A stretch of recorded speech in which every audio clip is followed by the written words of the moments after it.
Ladies and gentleman, ಉತ್ತರ ಪ್ರದೇಶದಲ್ಲಿ ಬಿಜೆಪಿಗೆ ಯೋಗಿ ಆದಿತ್ಯನಾಥ್ ಟಫ್ ಕಾಂಪಿಟೇಟರ್. ಯೋಗಿ ವಿಚಾರದಲ್ಲಿ ಬಿಜೆಪಿ ಹಾಗೂ ಆರ್ಎಸ್ಎಸ್ ನಿಲುವೇ ಬೇರೆನಾ? ಅಷ್ಟಕ್ಕೂ ಯುಪಿಯಲ್ಲಿ ಏನ್ ನಡೀತಾ ಇದೆ ಈ ಬಗ್ಗೆ ಕಂಪ್ಲೀಟ್ ಡೀಟೇಲ್ಸ್ ಅನ್ನ ನೀಡ್ತೀನಿ. ಎಸ್ ವೀಕ್ಷಕರೇ, ನೆಲ ಜಲ ಭಾಷೆಗಾಗಿ ಪ್ರಾಮಾಣಿಕ ಪತ್ರಿಕೋದ್ಯಮ. ನೀವು ನೋಡ್ತಾ ಇದ್ದೀರಾ ಫೋಕಸ್ ಟಿವಿ. ನಾನು ಪವಿತ್ರ.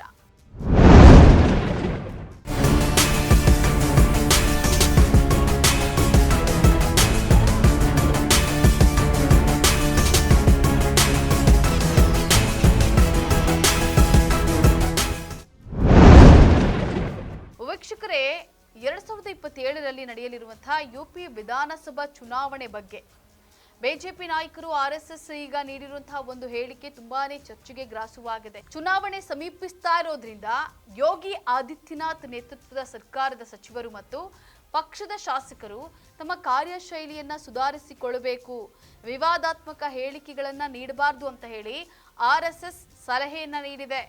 ಈ ಸಲಹೆಯನ್ನ ಯುಪಿ ಸಿಎಂ ಯೋಗಿ ಆದಿತ್ಯನಾಥ್ ಅವರ ನಿವಾಸದಲ್ಲಿ ನಡೆದಂತಹ ಸಭೆಯಲ್ಲಿ ನೀಡಲಾಯಿತು ಅಂತ ಹೇಳಲಾಗ್ತಾ ಇದೆ.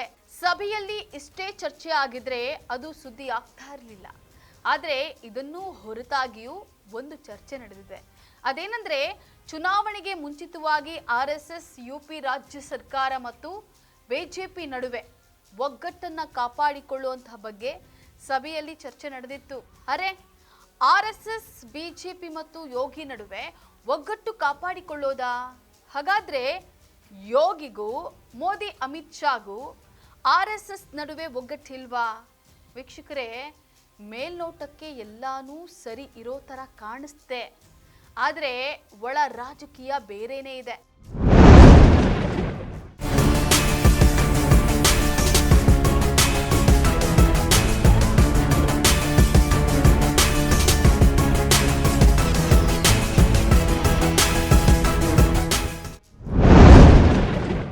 ಮೊದಲಿನಿಂದಲೂ ಅಷ್ಟೇ ಪಿಎಂ ಹುದ್ದೆಗೆ ಬಿಜೆಪಿಯಲ್ಲಿ ಮೋದಿಗೆ ಪ್ರಬಲ ಕಾಂಪಿಟೇಟರ್ ಅಂದ್ರೆ ಅದು ಯೋಗಿ ಆದಿತ್ಯನಾಥ್.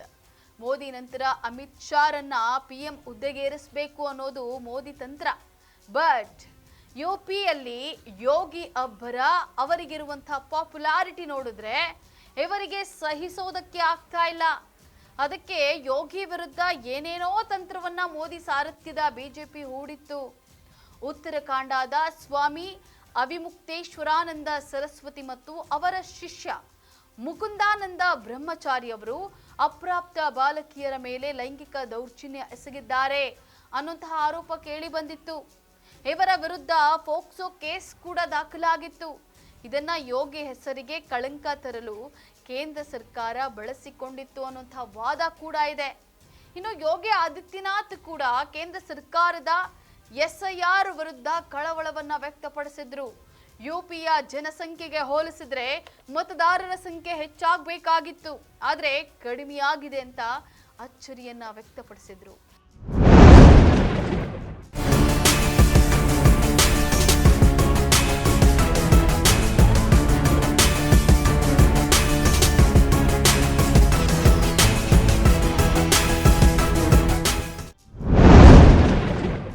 ಈ ಎಲ್ಲಾ ಘಟನೆಗಳು ಮೋದಿ ಮತ್ತು ಶಾ ಯೋಗಿಯನ್ನ ಸೈಡ್ ಲೈನ್ ಮಾಡೋದಕ್ಕೆ ನೋಡ್ತಾ ಇದ್ದಾರೆ ಅನ್ನೋದು ಸ್ಪಷ್ಟಪಡಿಸುತ್ತೆ. ಇದ ಆರ್ಎಸ್ಎಸ್ ಮಾತ್ರ ಯೋಗಿಗೆ ಬೆಂಬಲವನ್ನ ಸೂಚಿಸ್ತಾ ಇದೆ. ಬಿಜೆಪಿ ಆರ್ಎಸ್ಎಸ್ ಮತ್ತು ಯೋಗಿ ನಡುವಿನ ಈ ಶೀತಲ ಸಮರ ಕೊನೆಗೊಳ್ಳುತ್ತಾ ಅಥವಾ ಇನ್ನೂ ದೊಡ್ಡದಾಗುತ್ತಾ ಅನ್ನೋದನ್ನ ಕಾದು ನೋಡಬೇಕಿದೆ. ಇದಾಗಿತ್ತು ಈ ಕ್ಷಣದ ಅಪ್ಡೇಟ್ಸ್. ನೆಲ ಜಲ ಭಾಷೆಗಾಗಿ ನೋಡ್ತಾ ಇರಿ ಫೋಕಸ್ ಟಿವಿ.